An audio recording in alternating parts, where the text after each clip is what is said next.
Well, students, we have learned the last lesson. I hope you have read it twice, solved all your exercises. Now, I'm sending you the solutions. Please check your solutions with my sheet. Okay, let's read out the questions first. What was the narrator supposed to have learned for the day? The narrator was supposed to have learnt participles for the day. Why didn't Monsieur Hamel punish the narrator as he normally did?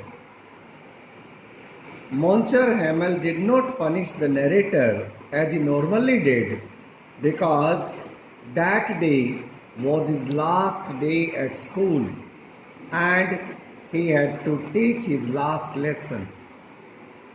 What was narrator's reaction when he learnt that it would be the last lesson?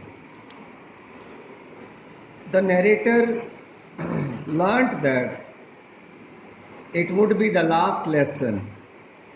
He was sorry for not learning his lessons. He was shocked. The narrator forgot about the scolding of the teacher. He understood why the old men of the village were sitting there. He developed a lot of respect and love for his teacher. Which prison was Monsieur Hamel referring to in the following sentences? As long as they hold fast to their language, it is as if they had the key to their prison. Here, in this sentence, Monsieur Hamel was referring to the prison of being enslaved, being ruled over by some other nation.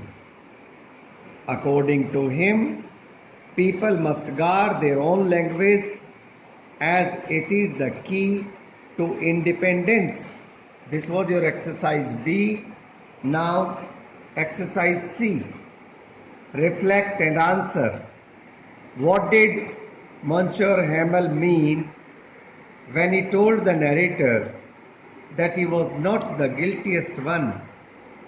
When Monsieur Hamel told the narrator that he was not the guiltiest one, he meant that the fault did not lie with the narrator alone, but the parents, the teacher, himself were to be blamed.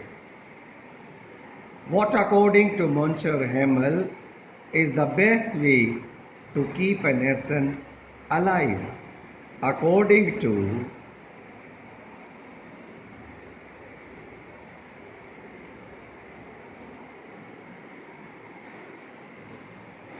Monsieur Hamel, the best way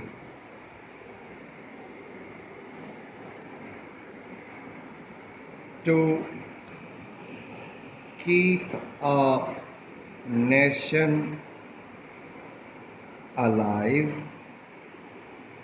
is to keep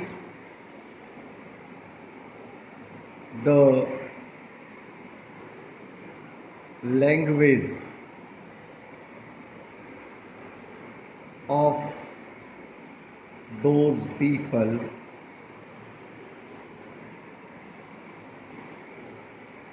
alive. And the last question is, what would you do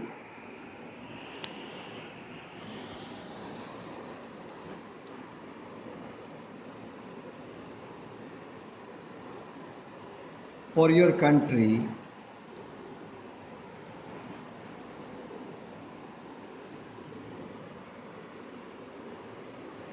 to keep it from perishing.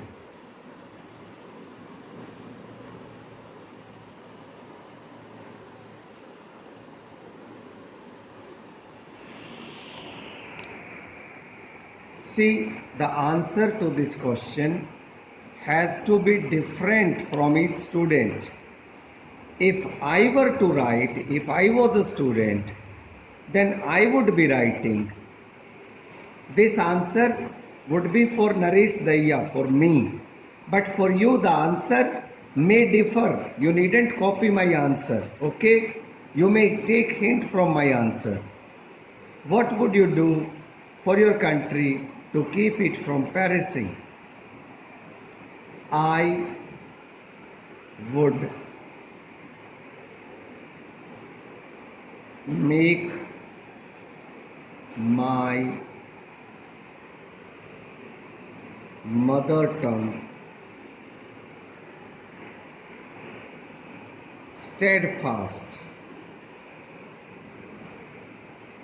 to keep my country from perishing.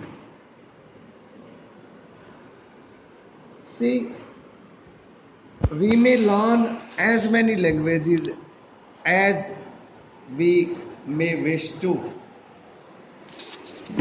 but my own language, the people's language, should be made steadfast. It should be kept alive. Once this is alive, once the mother tongue is alive, you may learn as many languages as you.